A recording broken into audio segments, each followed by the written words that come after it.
Good morning, everybody. Can y'all hear me? Good. I need to organize my audio lists. Today we've got Sobert, and we were just chatting with Black Collar Ironworks, and he unfortunately had to leave, so sad. Let's get to the chat here. Good morning, Trail Dust, Mr. Lonis, John Cat. Yep, you're early. Shane Lalone, Mick Chu, Ortegov, Eric, Transcendental. What's up, Salbert? Taz. Oh, happy Sunday. Kind of let people filter in and just shoot the breeze for a second. Good morning, good morning. After church today, I don't have to go to Windfall, but there is a meeting, a guild meeting for Tidewater Blacksmiths Guild down Manio Way at the Island Farm. It starts at like 10, like now, but like that's just like the kind of get together, and then the demonstration is at like 11:30. It's a 45-minute to an hour drive for me. I'd get there by noon 30, which would leave me right there for the meeting and iron in the hat and stuff. So, hey, what's up, Steve? Uncle Bucks. So I might try and pop out for that, although I don't have any gas. I need to stop for diesel. They're so expensive. And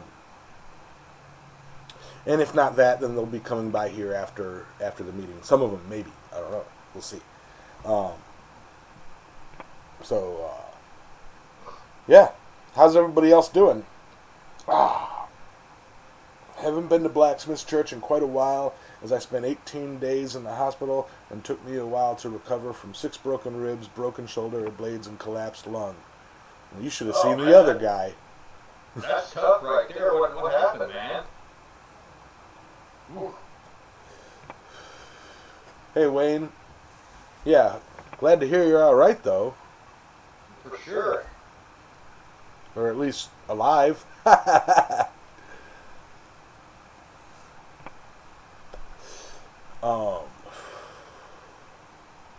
Yeah, so beyond what I've got coming up today, yesterday I did some running around, got some stuff done that I needed to get done.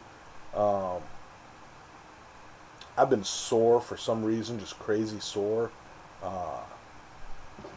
My knee has been just giving me fits, and my back just won't quit. So it's like, did a bunch of running around yesterday, and then I'm like, yeah, I'm just gonna chill, you know. But so like by like 3 o'clock, I'm just like laid out on this couch.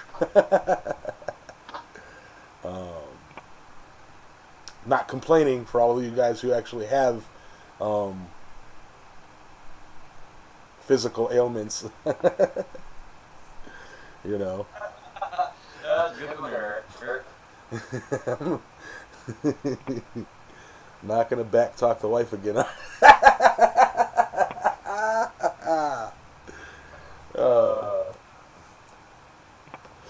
Morning, Henry St. Street Forge. So how you doing, Sully? I hear you've had a busy week. Yeah, man. Doing pretty good. I got off work about 3 hours ago. Yeah, I got your message when I woke up. Yeah, and you know what? It's a good thing that I organically woke up at 8 o'clock, because I actually forgot to set my alarm for 8:15. And so yeah, I was laying here and I was like, oh man, I wonder how close it is. I reached over and waved my hand over my phone. And I was like, well, crap, I might as well get up now. And so I had time to make coffee and go turn my paperwork and whatnot. But yeah, I put in 99 hours this week and 108 last week, so it's going to be a decent paycheck. But tell you, I don't have much time for after the chat this week either, because I think I'm going to slide right back into bed and catch some more shut-eye after we're done here. I hear you. Man, John, that sucks. People can be... I know why Sully has an echo. That's my fault. Oh, did we not do audio checks this morning? No, I did, but I forgot to plug in my headphones. So they're hearing the speaker.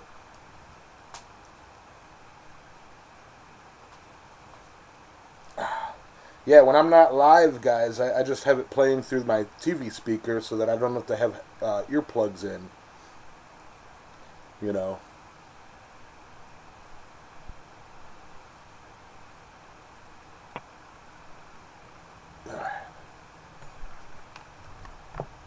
Alright, Sully, talk. Yeah, test, 1, 2, 3. Keep talking. Can you hear me now? Yes. How about now? Yes. That should be good enough for sure. Yeah. Good enough for YouTube. Good enough for YouTube. It's good enough for me. Yeah. That echo better, guys?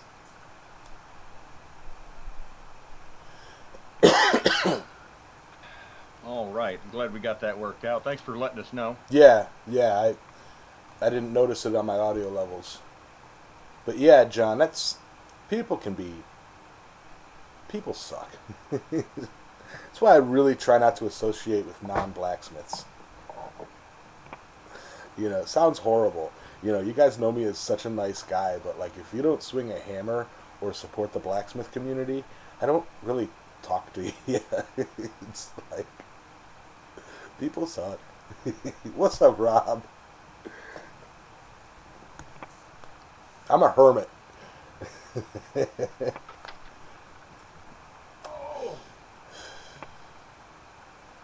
Rob, how's it going this morning, man? Hey, Mike. Yeah, yeah, you know, Robert, I've thought about that. I've thought about, like, let's, you know, just having a holster at my hip with one of my hammers, like, at all times. And be like, you can't carry that, that's a weapon. Yeah, it is. Yeah, it is.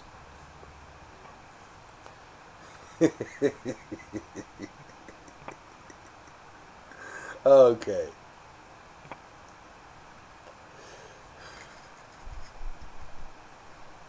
I'm so upset I'm out of tea right now.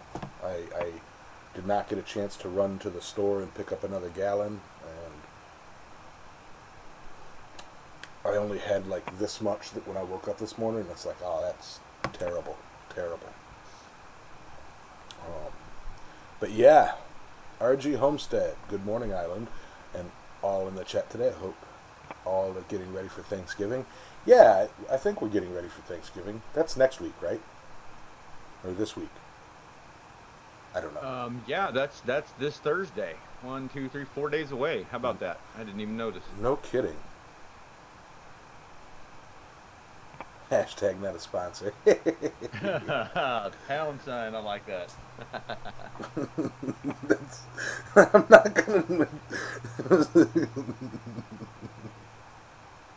Yeah, I grew up with the hashtag meaning pound, and so when some of these hashtag movements came out, like I was like, really? You know, but Yamez, I will have to say, I hold on. Heard. I doubt that you've actually been. I don't know. I mean, I was just thinking about this morning, this whole Gen X thing, and just something that's just right now off the top of my head is like calling the radio station trying to win tickets to something on a rotary phone. Yep, done it. Done it. No redial. Oh.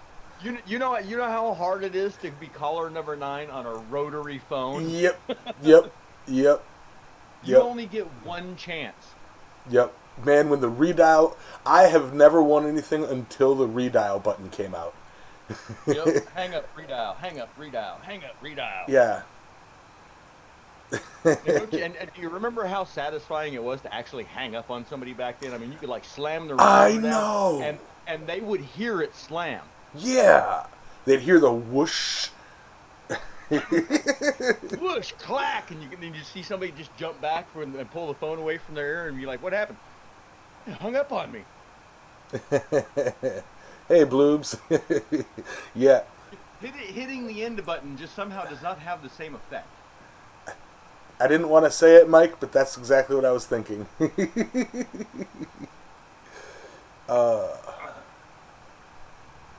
Ready for your shed tomorrow? Can't wait. Nice. Alright. Let's not start a whole Gen X, okay, let's do it. Growing up, I was considered Gen X, okay, because that's, back then it was, the baby boomers, and then Generation X, like Generation X. I remember like Generation X Games and junk like that when the X Games first started coming out, and And I think it had something to do with like everybody the like extreme, like extreme Yes. this, extreme that was real popular in the 80s, yeah. And that's how we got our name, yeah. Yeah, and morning, Paul. Okay, so I can't remember exact years and stuff when things kind of changed, but like growing up, I was Gen X, and like then the next generation. What was the one after Gen X? It would be the millennials, I believe, and it was like, okay, 1985 was born in 1985 was the start of the millennial generation, and it's like, okay, and then for years that's what it was, and then all through the 90s that's what it was, and then like mid 2000 teens or 2000, like 2000 single digit, 09 or 01 to 2010 or whatever, everybody's arguing about generations, and it's like, come on, stupid things to argue about. They pushed it back and they go, well, anybody born after 1989 is a millennial. It's like, you can't take this away from me. You shut up.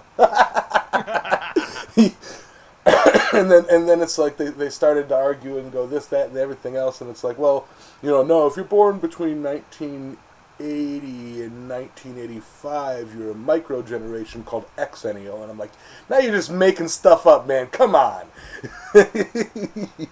It's like, no, I don't charge you to hit the like button.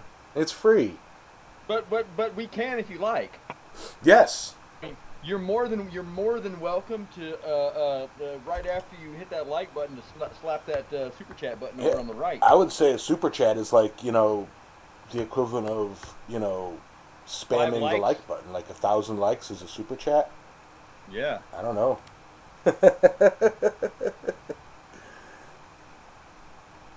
Yeah. Anyway. But I mean, but everybody's seen it.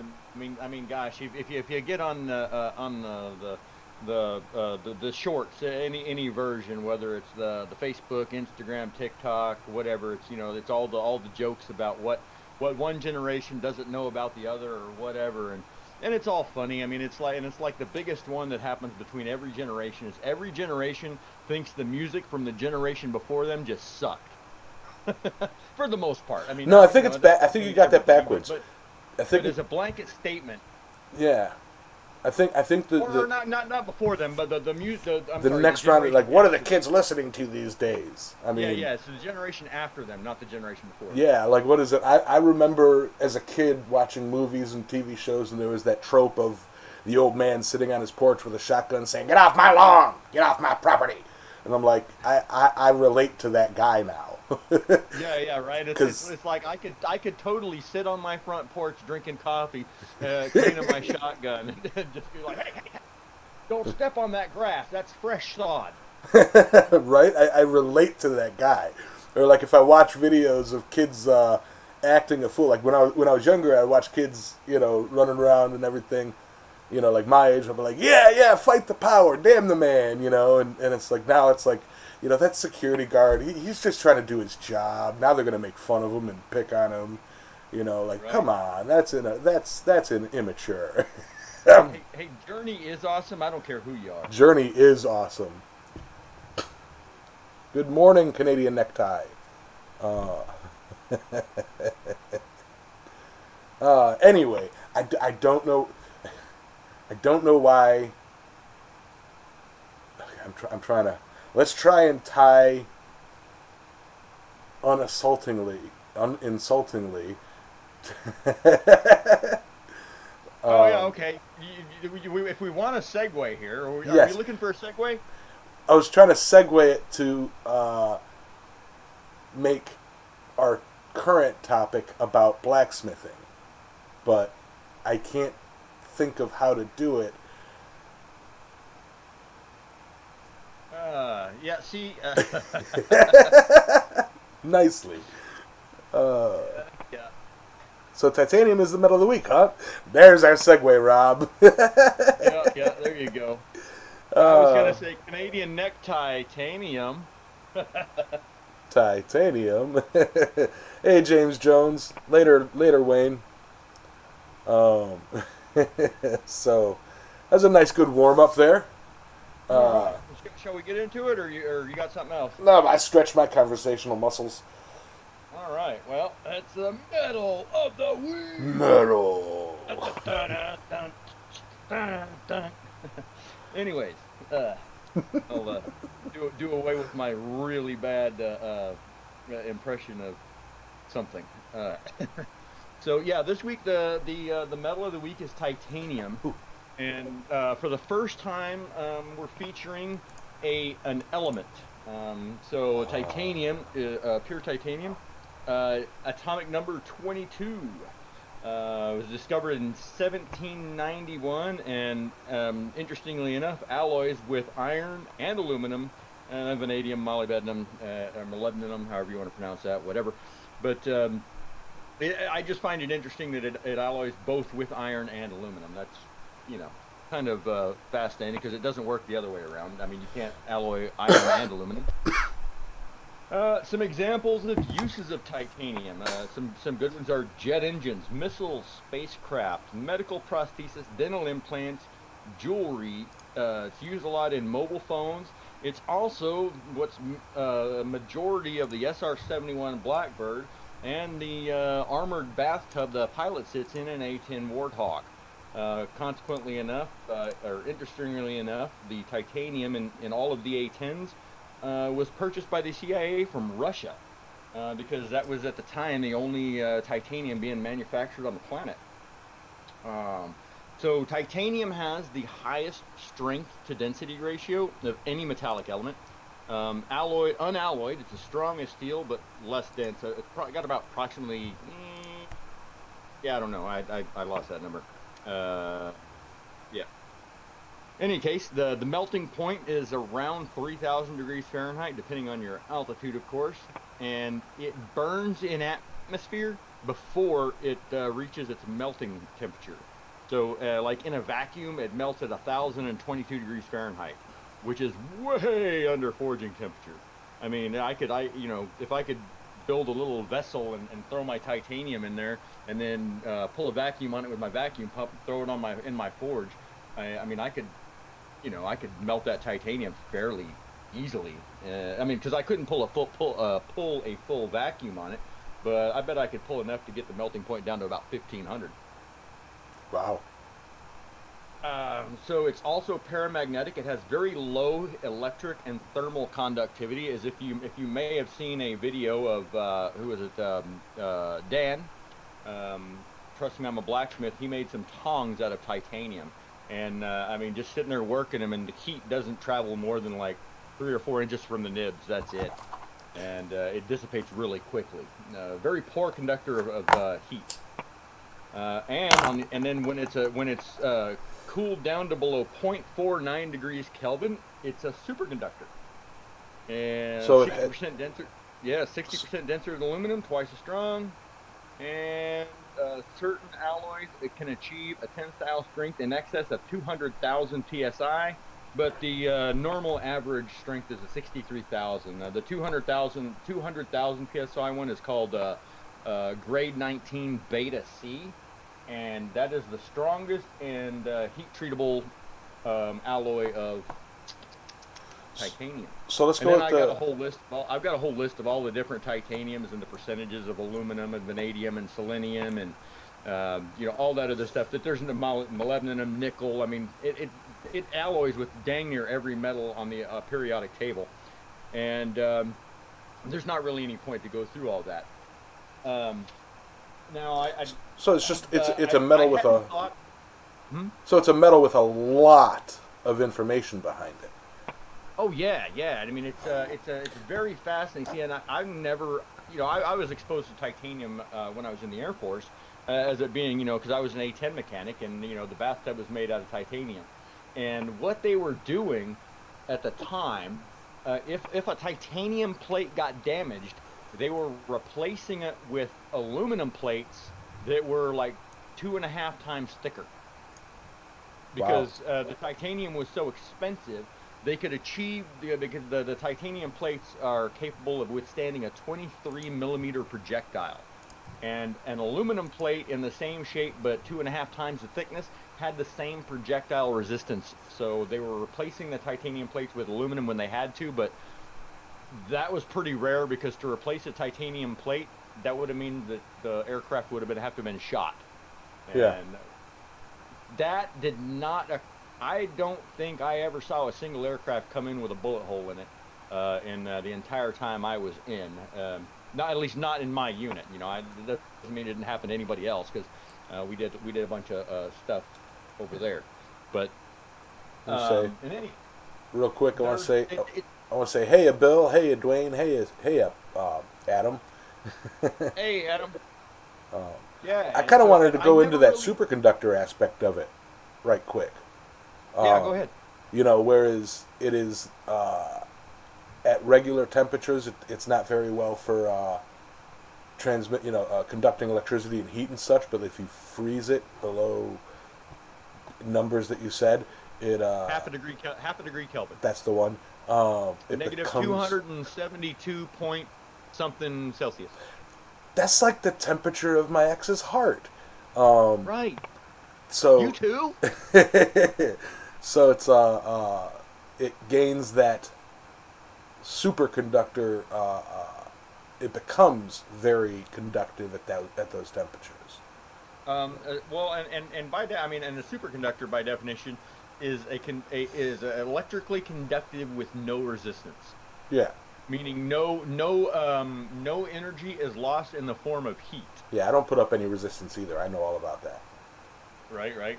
No, see, it's like, and I see in the chat people are talking. Oh yeah, a few years ago, Chandler Dickinson, yeah,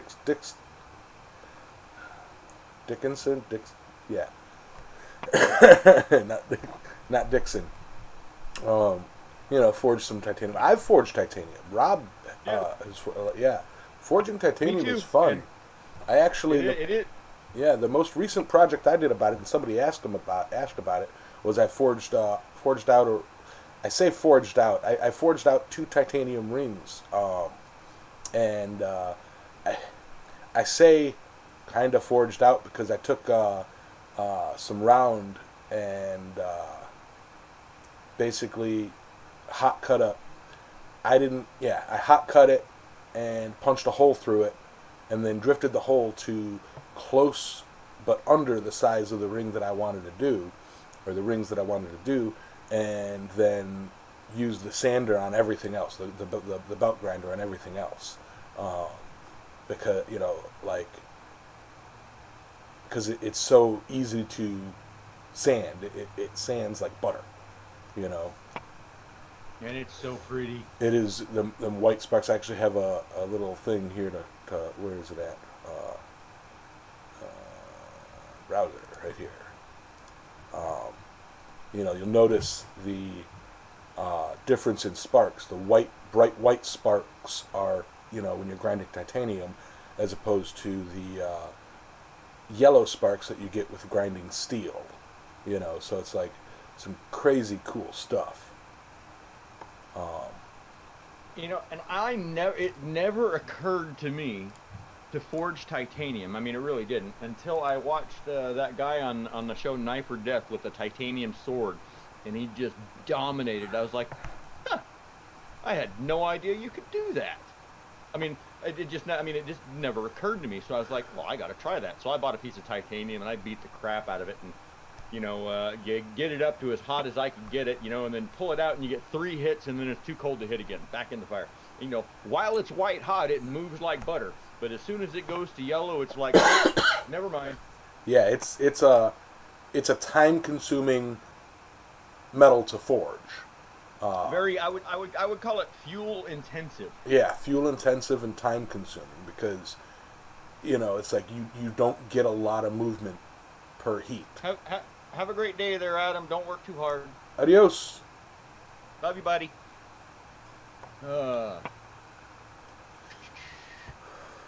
Now I have not tried. I have you heated your titanium in the coal forge, right? Yeah. Well, that's yeah. See, and I've only heated mine in the gas forge, and I brought my chunk of titanium that was a piece of round bar, and now it's a little piece of flat bar, a little bit wider than it was. I did bring that with me to Ohio this year, and for some reason I never got it hot and got it on the power hammer. That's exactly why I brought it, was so I could make a nice, instead of having hammer dents, I could have this nice even flat bar, in all dimensions. Just use a flatter. Yeah. I've got one of those, sure. Don't you? And I thought you did. No, I don't. Oh. No. And I mean, yeah, could I make one? Of course I could, but I haven't really. Yeah, that's probably something I should do. Yeah, I mean, even if it's just a temporary flatter, take like a flat piece of mild steel, weld it to a, like an old freaking any old hammerhead that's got a handle on it or whatever. Yeah. I've got gobs of just regular old store-bought sledgehammers. Or if it's small enough, just take an old hammer that you're not going to do anything with, and grind the face perfectly flat. Boom, flatter.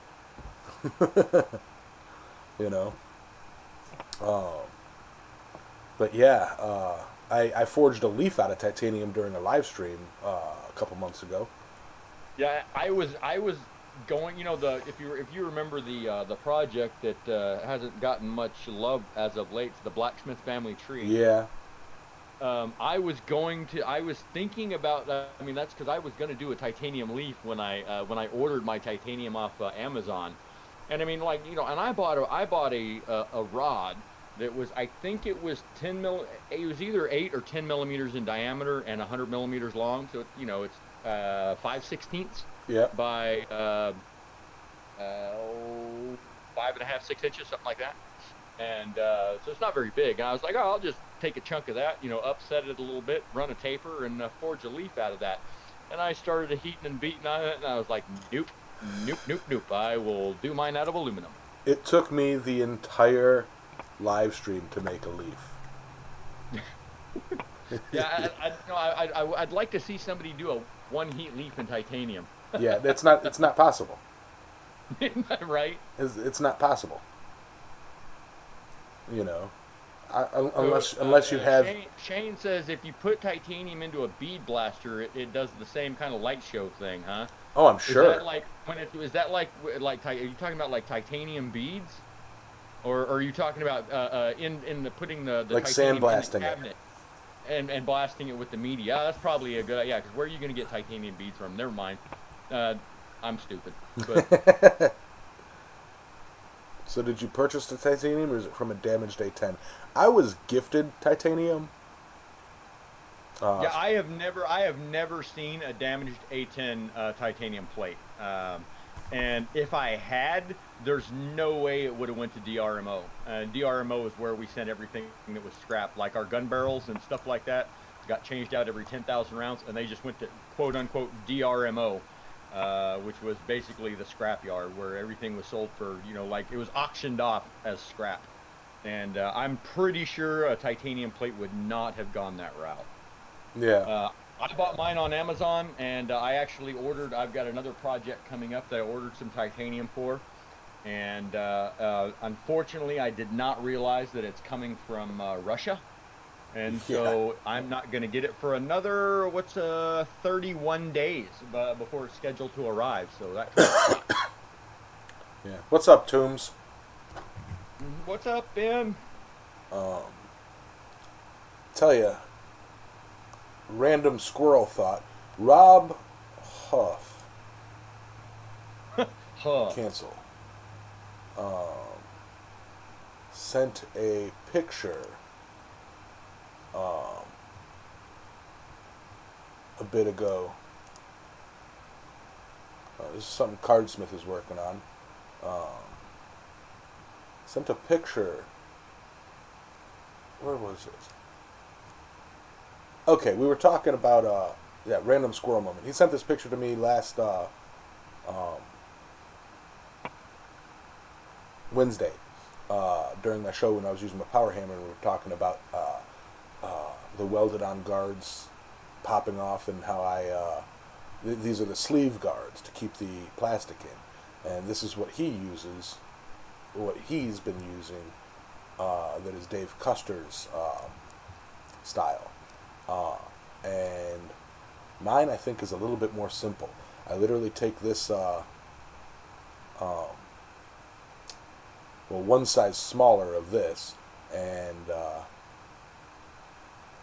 just cut this piece out right here, and then weld a tab on it, drill a hole, and a self-tapered hole right here in the thing, and screw it on. Boom. Easy, simple. Sorry, squirrel moment. Quite good, quite good. Yeah.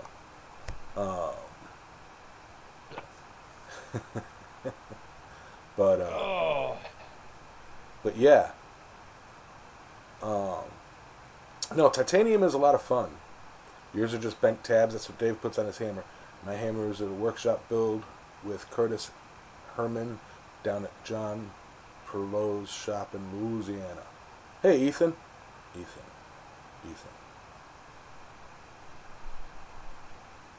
Yeah. Hey. Yeah, mine's. One of these days I'll actually get a picture of mine. It's such a simple thing. But I don't think it really can be added after the fact unless you take it apart. Yeah, because drilling and drilling and tapping and all that fun stuff. But Ethan. Is that the Ethan I'm thinking it is? hey, Ethan. Howdy ho. I don't know if this is the same Ethan.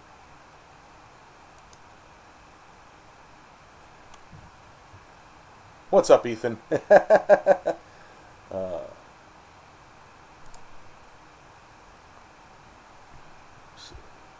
Yes, it is. Ah, okay. Yeah. What's up, Ethan? Most are doing well. Grandma just broke her hip surgeries today, so we'll see how things go. Good luck, Eric. Yeah. But anyway, titanium. I've been trying to. I was so afraid of working with the titanium. And forging it was easy. It just took a lot of time because of the you can only get so many hits per heat. But then I was afraid to cut it with my bandsaw. I was afraid to hit it with my grinder. I'm like, oh, I'm gonna just burn through belts trying to move this stuff. It's got like almost no abrasive resistance. You touch it, it sparks, and you can literally take a bar of titanium on a 36 grit hogger and just go and it would just eat up. It grinds like butter. Yeah, and that's like where I'm at now with mine. Since I forgot to flatten it out and square it up at John's, I'm gonna have to do that. And then the whole thing is I'm trying to make just like a little paring knife out of it. Gotcha. And I want to compare the like, because this is the I've got grade, I believe it's grade 2 titanium. It's not heat treatable, it's not hardenable. But then honestly, here's something I didn't bring up. The heat treating process for the hardenable titanium is it's brought up to 1525, and let's see, Sorry, Hot I'm mic. on the wrong page. While you look that up, I'll explain who. Ethan Phillips is a buddy of mine from the crypto space. He's a fellow admin in the Discord chat for CoinMerge, and All right, well, things are doing well. I didn't. You got it now? Yeah. I didn't write it down, but I remember it. It was basically in order to heat treat this titanium, it's held in molten salt for 10 hours, and then it's got this slow cooling whatever that is. I can't recall how many hours the cooling process took, but annealed.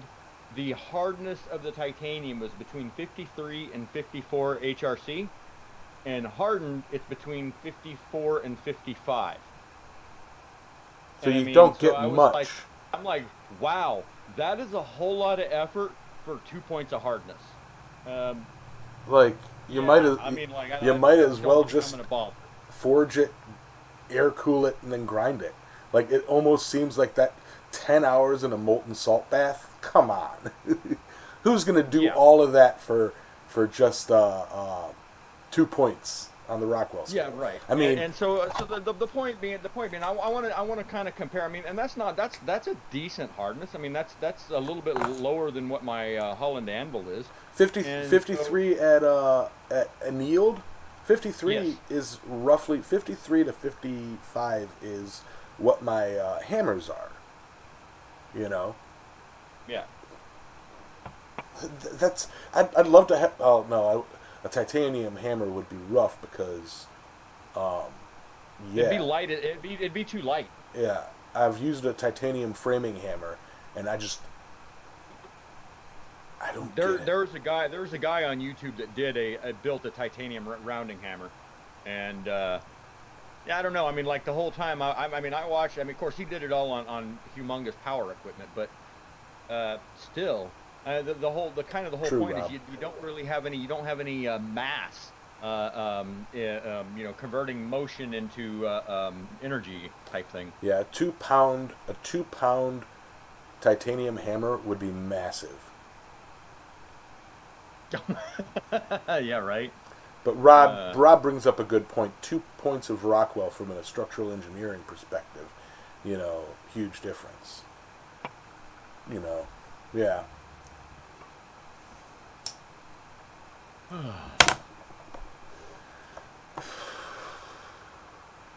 Yeah, but I learned another thing, because I was just going to say, yeah, but that would be an expensive hammer. Titanium isn't all that cheap. I mean, isn't all that expensive. It's not as expensive as most people would think. I disagree. I was looking into it, and it's one of the most common. I was looking to buy this titanium that I ordered unknowingly from Russia. I'm not saying that they don't charge a lot for it. Yeah, I'm not saying at all that they don't charge a lot for it. I looked it up on like eBay, and I looked it up on. I didn't look it up on Amazon second. My second choice is like, well, to heck with it. I'll just go to McMaster Car, and then I found the dimensions I needed and the thickness I needed, and I was like, whoa, yeah, that's not happening.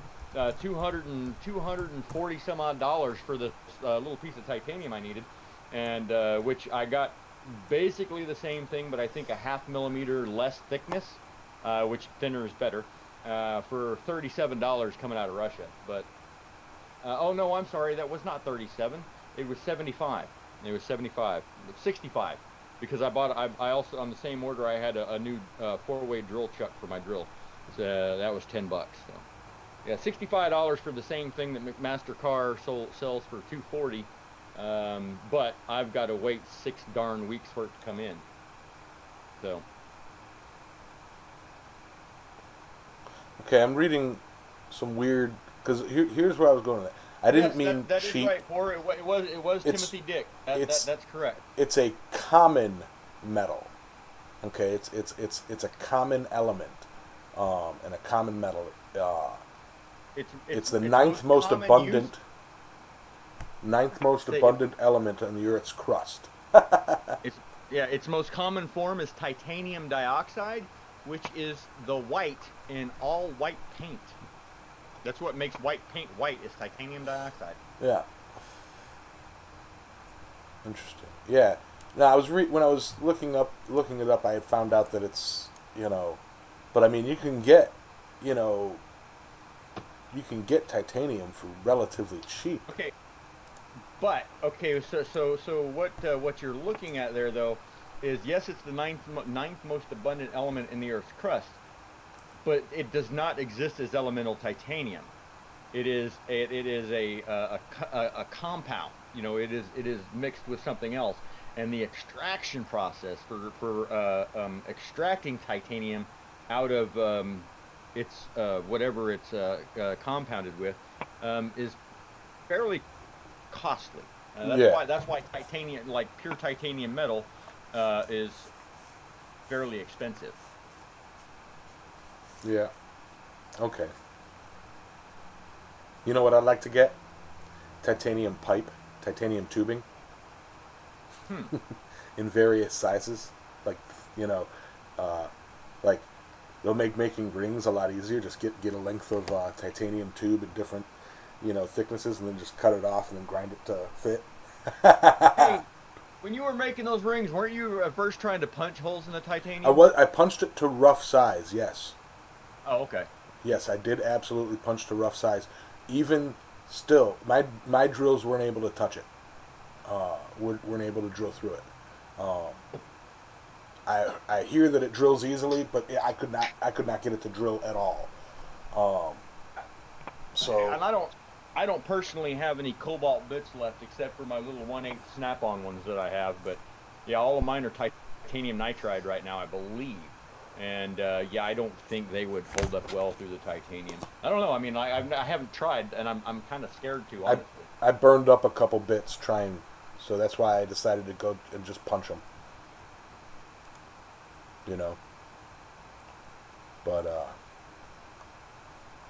But yeah, I still have a failed one where I punched it off center, and one of the techniques to doing rings is you punch a hole through center, or drill a hole through center, and then you using nuts and bolts and a threaded rod, attach it to bolt it together and then attach it to a drill, and then spin the drill against the angle or against the grinder, and you can get like a perfect round, doing that. I learned that through Roy, Aaron Dennis. There's a titanium processing plant 20 miles from me at Albany, Oregon. No reduction in cost of materials to me, though. Nice. Oh, wow. I was just talking about you, Roy. I didn't even see you there. Hey, Roy. This conversation is too rich for my blood. Yeah. But yeah, actually, I learned how to work on making rings through Roy's video. He did a wrought iron ring video, and I watched it and got some tips and tricks, and that threaded rod on a drill to get to even up the round works perfectly, works amazingly. So I hadn't thought of it, but yeah, that does sound like a decent plan there. Mm-hmm. Yeah. It hey Hanneman, yeah, it worked great. Basically, it's like making a little mini lathe for your ring. Kinda, yeah. Kinda. The real trick was, doing that to the inside. Basically, what I did was I took my drill press and put small drum sanding wheels on it, and kind of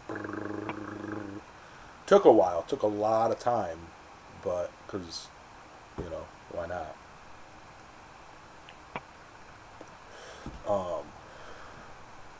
But yeah, it worked. I have a picture of it I can post. I have a picture of the finished rings, and I'm super happy about it.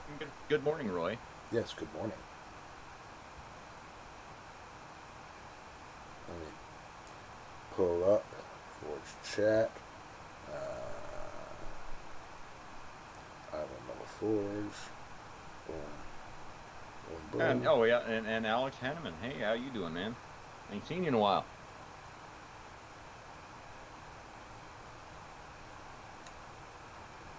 So, uh-huh.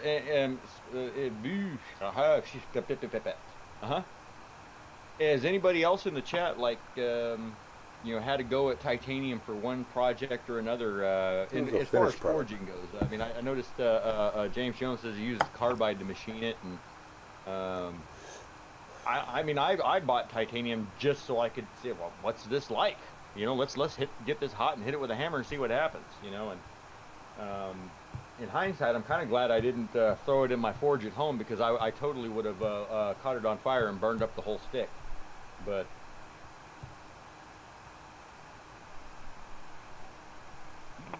two, yep. And as the numbers go up in the grades, it gets a little bit tougher to a certain extent. Some of the higher alloys also just kind of weave in and out of the 3, 4, 5, 6, 7 range. As far as the machinability, ductility, forgeability, every alloy's got its own little plus and minus that is kind of fascinating. And some stuff that I read on it says that, like, when you're using titanium for something, from the engineering standpoint, you always use the lowest grade of titanium possible, because of the cost of materials. So if you only need, this level of tensile strength, you don't go up one more. You just go with that one, because the cost of that next step up in alloy outweighs I don't know. It's something to that effect. But yeah, it's kind of a rule among engineers is always use the lowest grade of titanium possible. And I was like, that's an interesting way to look at it. Yeah. I mean, but looking at just the piece of titanium that I bought, or that I was going to buy off McMaster-Carr, the difference in price between the grade, I think it was grade 2 and grade, I think it was 5 maybe. I think it was grade 2 and grade 5, and the difference was like $60 for just the one step up. Because I think they only sold grade 2, 5, and 9, maybe. I don't know.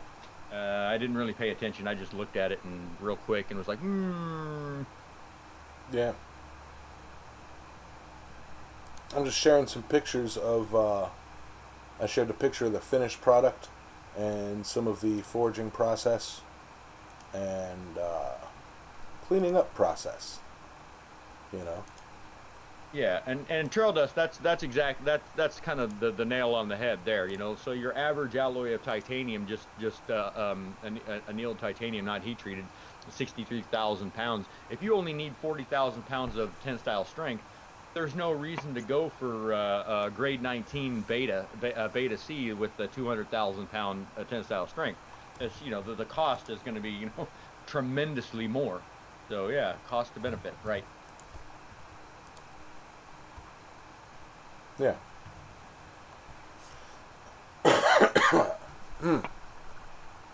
Hey, Craig.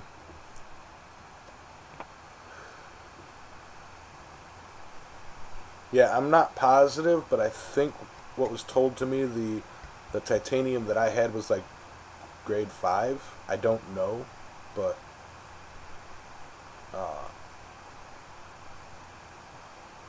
thanks, Roy.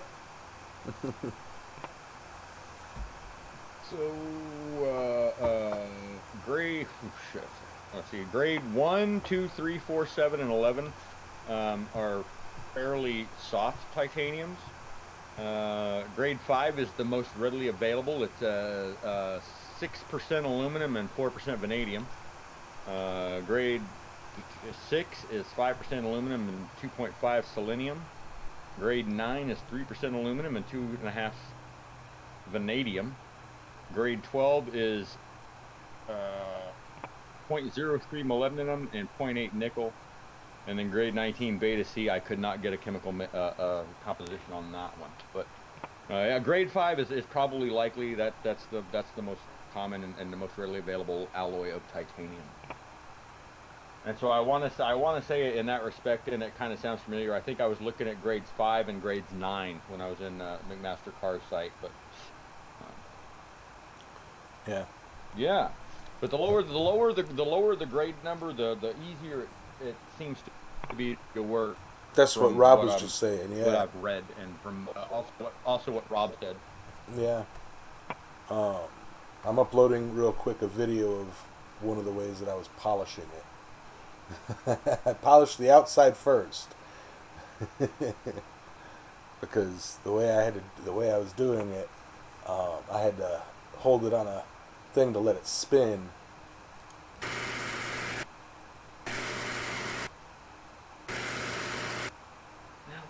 Yeah. And that's all I got for titanium. So Why is it? I was buffering. we pulled a smooth about 35 minutes out of that one. Yeah.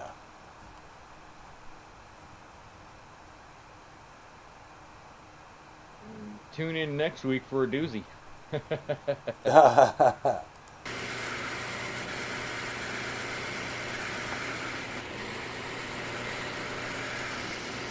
yeah, you see them white sparks popping up? This is just a conditioning belt. This is after I've got it forged and shaped. I was just kind of polishing it, you know, giving it a matte finish. So, fun stuff. Yeah, that's a pretty good analogy there, Rob. Titanium will learn you to keep a piece hot. Absolutely. If it drops below yellow, it is laughing at your hammer. You darn right it is. Yep, absolutely. Hit me again, Daddy. Oh, yeah.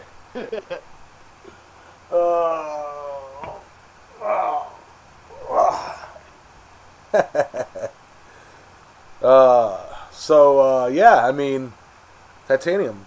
I should have committed to that a little better, but oh well. I'm not doing it. I'm not doing it. Final thoughts on titanium, though, to close out the metal of the week. It's fun to work with. It's fun because it works so differently than steel. You know. Adios, bloobs.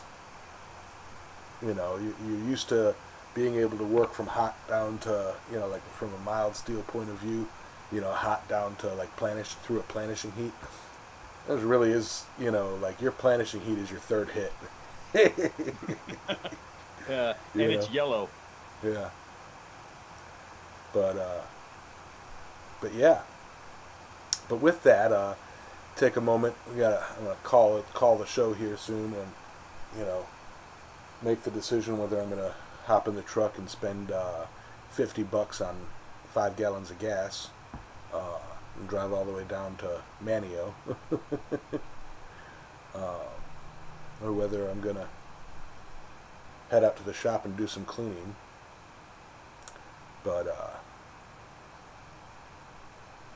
yeah, I'd like to thank Sully for his diligent research into titanium, and for hosting Metal of the Week. That was awesome. Thank you. And thank you all for hopping in and joining in and participating and being just awesome. Next week we're gonna have a go at, dare I say, woots. Woots. That is going to be an in-depth episode. We're probably gonna run long, and it's probably gonna be the entire show. Yeah, so we'll probably open with it. Woots is a big, that's a big one. I mean, like, I started to do the research on that one a couple weeks ago, and I went, oh no, this is going to take some time. So this week I'll be putting together Woots, and hopefully I can get a couple guest appearances next week as well. Or, well, somebody else can get a guest appearance, but you know what I mean. So we'll look into it. You tell me who you want me to contact. Yeah. I'll say this, it'll probably end up being Woots Part 1.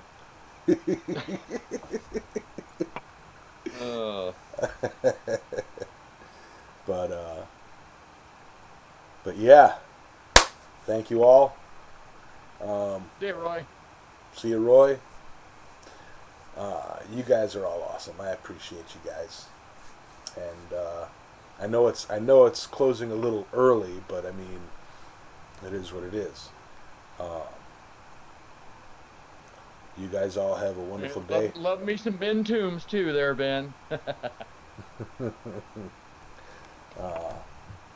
I will see you guys on Wednesday for my forging live streams, and no idea what I'm going to do. What I might do is use the new and improved tool that I made last week.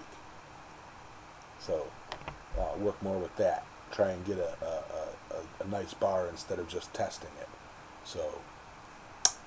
And I will probably see you all next Sunday. Like I said, probably. You know, I never know what work is going to do, but oh my gosh, that would so throw a monkey wrench and everything if I had to work in a no service area during that for that weekend. But anyways, I want to say everybody have a happy Thanksgiving and have a safe Thanksgiving. Yes. Don't imbibe too much in adult beverages, and please don't try to fry your turkeys frozen. Don't threaten me with a good time. And by all means, never drop them into the oil.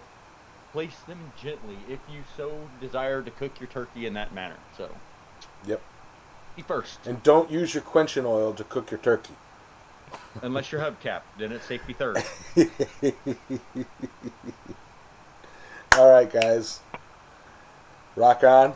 Hearts and health. And ending stream. Bye. Bye, everybody. Okay, we're clear. No, we're not. End. Oh. This.